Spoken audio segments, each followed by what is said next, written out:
நபிகள் நாயகம் ஐயா கிட்ட அவருடைய தோழர் அனஸ் அவர்கள் கேட்கிறாரு, நாம் ஏன் 5 வேளை தொழ வேண்டும்?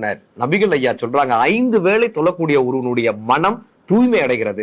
5 வேளை தொழக்கூடிய ஒருவன் இறை சிந்தனையை தவிர வேறு எந்த சிந்தனையிலும் அவனுடைய நாட்டம் செல்வதே இல்லை. உடலுக்கு எப்படி உடற்பயிற்சியோ அப்படி மனதுக்கான பயிற்சி இந்த 5 வேளை தொழுகை. 5 வேளை தொழுகை செய்பவன் மனதால் கூட இன்னொருவருக்கு துன்பம் நினைப்பதில்லை.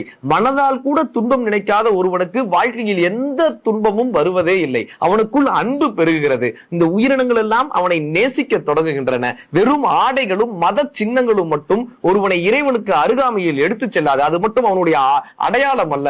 இந்த 5 வேளை தொழுகை என்பது அவனை இறைவனுக்கு அருகாமையில் எடுத்து செல்கிறது. இறைவனுக்கு அருகாமையில் இருப்பதுதான் ஒருவனுடைய அடையாளமாக பார்க்கப்படுகிறது.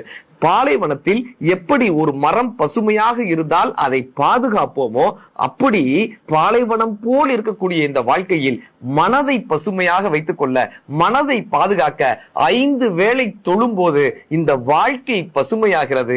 இந்த வாழ்க்கை பசுமையாகும் போது இறைவனின் அருகாமை கிடைக்கிறது. இறைவனின் அருகாமை கிடைக்கும் போது இந்த வாழ்க்கை மகிழ்ச்சியாக, ஆரோக்கியமாக, நிம்மதியாக இருக்கிறதுன்னு நபிகள் நாயகம் ஐயா நமக்கு கற்றுத்தருகிறார்.